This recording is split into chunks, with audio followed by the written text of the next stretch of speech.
Hello to all, welcome to Jhanvi's classroom. Last lecture में मैंने आपको सॉफ्टवेयर के बारे में बताया था, जिसमें हमने देखा था कि सॉफ्टवेयर दो टाइप के होते हैं, system software and application software. System software का सबसे अच्छा एग्जांपल होता है ऑपरेटिंग सिस्टम। आज इस लेक्चर में मैं आपको बताऊंगी ऑपरेटिंग सिस्टम क्या होता है, इसके क्या कार्य होते हैं और कितने प्रकार होते हैं। So let's start the lecture 4 operating system.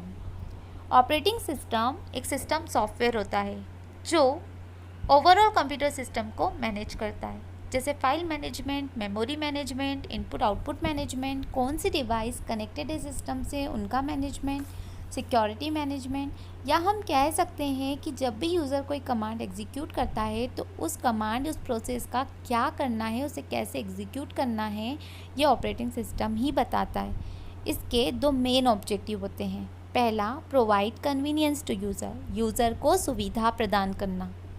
Operating system एक इंटरफेस क्रिएट करता है यूज़र और हार्डवेयर के बीच में, जिससे यूज़र इजीली सिस्टम को ऑपरेट कर सकता है। सेकेंड, मैनेजमेंट ऑफ रिसोर्सेज, संसाधनों का प्रबंध करना। ऑपरेटिंग सिस्टम हमारा जो कंप्यूटर सिस्टम होता है उसके साथ में बहुत सारी पेरिफेरल डिवाइसेस और अदर रिसोर्सेज उपयोग किए जाते हैं। ऑपरेटिंग सिस्टम ही ये देखता है कि किस प्रोसेस को कौन से रिसोर्सेज की आवश्यकता है और कौन सा रिसोर्सेज कब उसे अलोकेट किया जाना है। तो ये हुए ऑपरेटिंग सिस्टम के main objectives.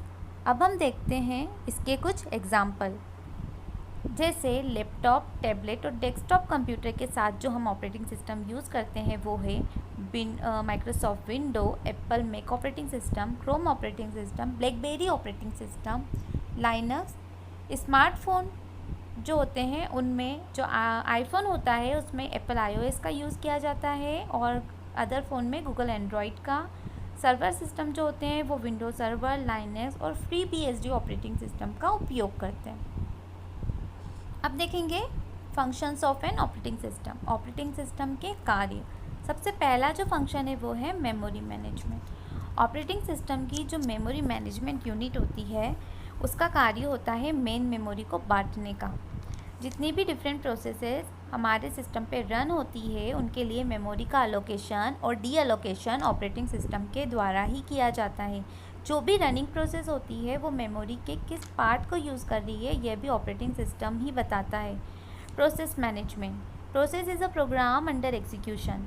Process management include करता है creation, deletion and scheduling of process. Operating system एक साथ कई प्रोसेस को हैंडल कर सकता है और उनको शेड्यूल कर सकता है। ये जो शेड्यूलिंग होती है ये कुछ एल्गोरिदम पे बेस्ड होती है, जैसे first come first serve, round robin algorithm. इनका उपयोग करके ऑपरेटिंग सिस्टम प्रोसेस की शेड्यूलिंग करता है। Third is device management. यह ऑपरेटिंग सिस्टम का मेन फंक्शन होता है। Device management unit computer system की सभी पेरिफेरल डिवाइसेस को मैनेज करती है। इसके लिए ऑपरेटिंग सिस्टम को एक सॉफ्टवेयर प्रोग्राम की आवश्यकता होती है जो उस पर्टिकुलर डिवाइस से डील कर सके। ये जो सॉफ्टवेयर होता है इसे हम डिवाइस ड्राइवर कहते हैं।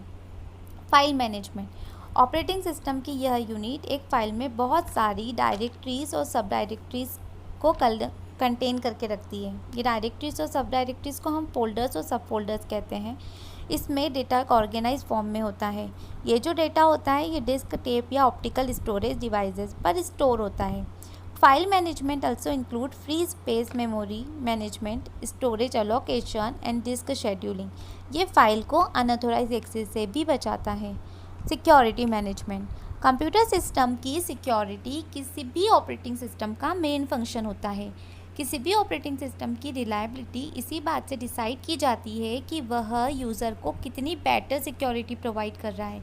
Currently used operating system uses firewall for security. Firewall is a security system which monitor every activity in computer system. अगर कोई भी फॉल्ट ऑकर्स होता है या फॉल्ट पता चलता है तो फायरवॉल उस एक्टिविटी को ब्लॉक कर देता है। नेक्स्ट है user interface. Operating system user और हार्डवेयर के बीच एक इंटरफेस क्रिएट करता है जिससे यूज़र इजीली कंप्यूटर से इंटरेक्ट हो सके। पहले के सिस्टम CUI मतलब कैरेक्टर यूज़र इंटरफेस का उपयोग करते थे जैसे DOS, और अभी के जो ऑपरेटिंग सिस्टम है वो GUI मतलब ग्राफिकल यूज़र इंटरफेस का उपयोग करते हैं जैसे विंडो, जिससे कंप्यूटर पे कार्य करना आसान हो गया है। अब हम देखेंगे types of operating system.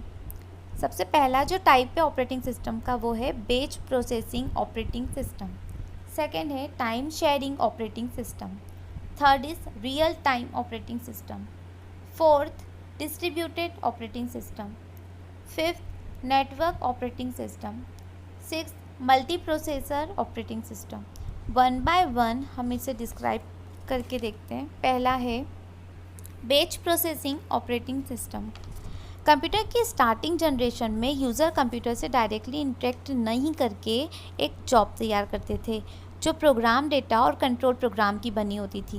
Batch processing operating system similar job की बैचेस बना लेते हैं। बैच प्रोसेसिंग ऑपरेटिंग सिस्टम में कंट्रोल एक प्रोग्राम से दूसरे प्रोग्राम ऑटोमेटिकली ट्रांसफ़र हो जाता है। इसका एग्जांपल है monthly billing system where monthly data of all the customer is processed at the end of the month. ये कोई भी बिलिंग सिस्टम हो सकता है, जैसे telephone billing, credit card billing.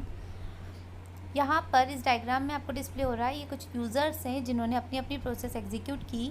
Operating system के द्वारा सिमिलर जॉब्स की बैचेस क्रिएट कर दी गई और सीपीयू के थ्रू से एग्जीक्यूट कर दिया गया। नेक्स्ट है time sharing operating system. Time sharing it allow many user to share the computer resources simultaneously. For every user CPU allocate same time in a sequence. Operating system द्वारा प्रत्येक user को CPU जो time allocate करता है उसे time slice कहते हैं। इसमें ये जो टाइम शेयरिंग ऑपरेटिंग सिस्टम होता है इसमें सीपीयू टाइम और मेमोरी शेयर की जाती है डिफरेंट यूज़र्स के बीच में। जैसे यहाँ पर इस डायग्राम में आपको डिस्प्ले हो रहा है, सीपीयू अभी प्रोसेस 3 के लिए एक्टिव कंडीशन में है, प्रोसेस 4 जो है वो रेडी कंडीशन में है, 5, 1 and 2 are in a waiting condition. Similarly जब सीपीयू रिसोर्सेज ट्रांसफ़र करता है या रिसोर्स शेयर करता है प्रोसेस 4 के लिए, तो प्रोसेस 5 रेडी कंडीशन में रहेगी और 1, 2 एंड 3 वो वेटिंग कंडीशन में रहेगी और प्रोसेस 4 एक्टिव कंडीशन में। अब है रियल टाइम ऑपरेटिंग सिस्टम। जैसा नाम से ही समझ आ रहा है, रियल टाइम ऑपरेटिंग सिस्टम जो रियल टाइम एप्लीकेशन के लिए यूज़ किया जाता है। Real time application are those application where data processing should be done in a fixed और स्मॉल क्वांटम ऑफ टाइम। यह बहुत फास्ट और क्विक रिस्पॉन्स करने वाला सिस्टम होता है। इसका उपयोग traffic signal, flight control system, medical fuel ejection system में किया जाता है। 2 टाइप के होते हैं, soft real time and hard real time. Soft real time operating system जहां प्रोसेस गिवन डेडलाइन में एग्जीक्यूट हो, यह ज़रूरी नहीं होता। जैसे डिजिटल कैमरा, मोबाइल फ़ोन, इसमें थोड़ा बहुत टाइम का फ्लक्चुएशन चलता है। बट हार्ड रियल टाइम जो ऑपरेटिंग सिस्टम होते हैं वो सिस्टम होते हैं where process should be executed in a given deadline. जैसे airbag control in car, anti lock brake system, engine control system, जहाँ पर 1 मिनट भी आगे पीछे नहीं होना चाहिए। अब देखते हैं हम distributed operating system. Distributed operating system is a collection of autonomous computer system. यहाँ हर प्रोसेसर की अपनी एक लोकल मेमोरी होती है। ये कंप्यूटर सिस्टम एक दूसरे से लेन या वेन के थ्रू कम्युनिकेट करते हैं और ये जो लेन और वेन में जो कम्युनिकेशन होता है वो हाई स्पीड बस या टेलीफोन लाइंस के थ्रू होता है। इसके जो एग्जांपल है वो है बैंकिंग सिस्टम, रिजर्वेशन सिस्टम, जहाँ एक सर्वर कंप्यूटर होता है और बाकी बहुत सारी नोड जो होती है वो कम्युनिकेट कर सकती हो सर्वर सिस्टम से अलग अलग जगह पर होते हुए भी। इस डायग्राम में आपको दिख रहा होगा, ये जो सेंटर कंप्यूटर है ये हमारा सर्वर सिस्टम है और बाकी जो डिवाइसेस हैं उससे कनेक्टेड हैं थ्रू लेन या वेन। Network operating system it is an operating system that include special function for connecting computer and devices into a local area network. यह नेटवर्क डिवाइसेस जैसे स्विच, फायरवॉल, गेटवे, इनके लिए एक स्पेशलाइज्ड ऑपरेटिंग सिस्टम होता है। Network operating system में communication takes place on the basis of files and in network operating system each node और system has its own operating system. इस diagram में आपको दिख रहा होगा, यहाँ पर बहुत सारी अलग अलग कंप्यूटिंग डिवाइसेस है जैसे mobile phone, laptop, desktop, CPU, processor, ये सभी एक दूसरे से इंटरलिंक हैं थ्रू वेन और लेन और टेलीफोन लाइंस या wireless network. Multi processor operating system इसमें एक से ज़्यादा प्रोसेसर होते हैं। जैसे नाम से समझ आ रहा है, मल्टी प्रोसेसर मतलब एक से ज़्यादा प्रोसेसर जो सेम टाइम में रन हो रहे प्रोग्राम को प्रोसेस करते हैं। This type of system are used when high speed is required to process a large volume of data.